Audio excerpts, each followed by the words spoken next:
Thank you God इतनी प्यारी सुबह देने के लिए। आपका बहुत बहुत शुक्रिया। हर एक दिन बहुत स्पेशल होता है और हर एक दिन हमें ये सिखाता है कि हमें आज दिन को कैसे जीना है एंड हमें हमारे रूल्स कैसे बनाने हैं। काफ़ी सारी चीज़ें जो हम सुबह से प्लान करते हैं। Hey everyone, how are you all? I hope you are all good. सोच रहे होगे काफ़ी टाइम से कोई भी ब्लॉग नहीं आया। गाइस अब थोड़े कम ब्लॉग्स आएंगे एंड अब जो आएंगे वो स्टडी से रिलेटेड आएंगे, बिकॉज अब है दिसंबर में एग्ज़ाम। सो बिल्कुल भी ऐसा कोई भी टाइम नहीं है कि मैं बिल्कुल से किसी चीज़ पे ब्लॉगिंग कर पाऊँ या कुछ भी। सो अब पूरा फोकस सिर्फ और सिर्फ स्टडी पर। और स्टडी में आज मैं क्या पढ़ी थी? आज मैं पढ़ी थी फिजियोलॉजी। आज मुझे फिजियोलॉजी पूरा कंप्लीट करना था गाइस। जैसा कि आपको पता है कि होम साइंस में एक यूनिट है फिजियोलॉजी, और फिजियोलॉजी आज मैम ने मैराथन ली थी। तो आज है 23, राइट।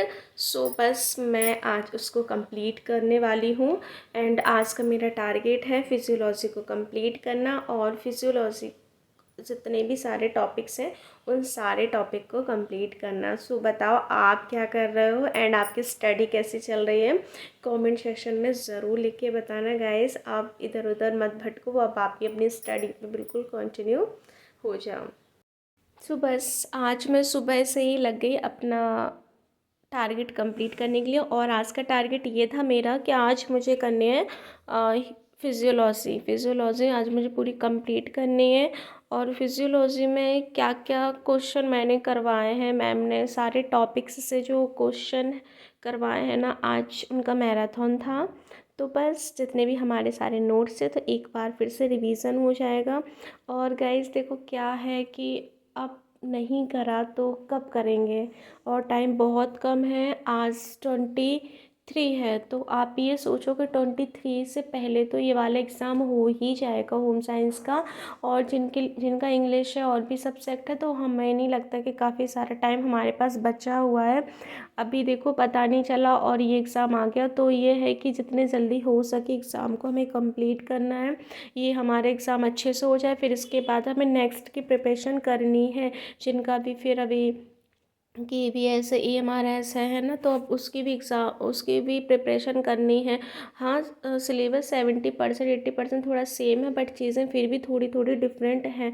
तो बस उनको लेकर चलना है, देखते हैं कैसे करते हैं।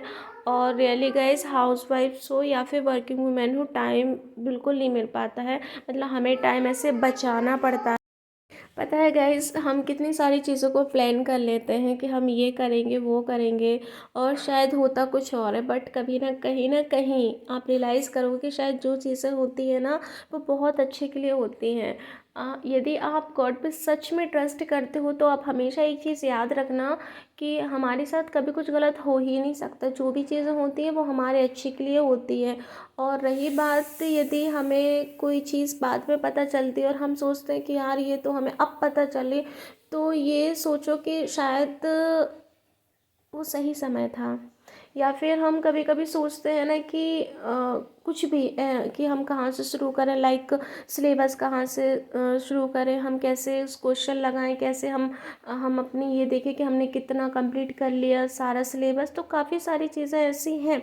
बट आप कहीं ना कहीं आप देखोगे ना कि कुछ तो ऐसा होगा जो हमें उस चीज़ से रिलेटेड चीज़ें समझा देगा, बता देगा। तो मैं हमेशा यही कहती हूँ कि आप अपना बस कर्म कीजिए, अपने गॉड पर ट्रस्ट रखिए, वो बहुत अच्छा करेंगे। और बस अपनी तैयारी को कंटिन्यू कीजिए, क्योंकि तैयारी बहुत मस्त है। और अभी इतने एग्ज़ाम है, टीचिंग एग्ज़ाम है ना, कि एक के बाद एक बहुत सारे एग्ज़ाम हैं। तो मे बी कि हमें ना सिलेक्शन चाहिए। अब टाइम है सिर्फ और सिर्फ सिलेक्शन का। अब बहुत सारी चीज़ों पर हमें फोकस नहीं करना है। अब जो है लास्ट है, बस यही है। और बिल्कुल ऐसे फील करिए कि बिल्कुल हमारा सिलेक्शन हो ही गया है, ऐसा मेरे एक सर कहते हैं। सो मैं थैंकफुल हूँ उन सभी लोगों का जो मुझे हाँ भाई मोटिवेट कर देते हैं। और बस कहीं ना कहीं मैं भी आप लोगों से यही कहना चाहती हूँ कि देखो, स्टडी करो, बाकी ईश्वर के हाथ में है। हाँ, बट अभी एग्ज़ाम है तो पढ़ना पड़ेगा। सो मिलते हैं नेक्स्ट व्लॉग में। Thank you.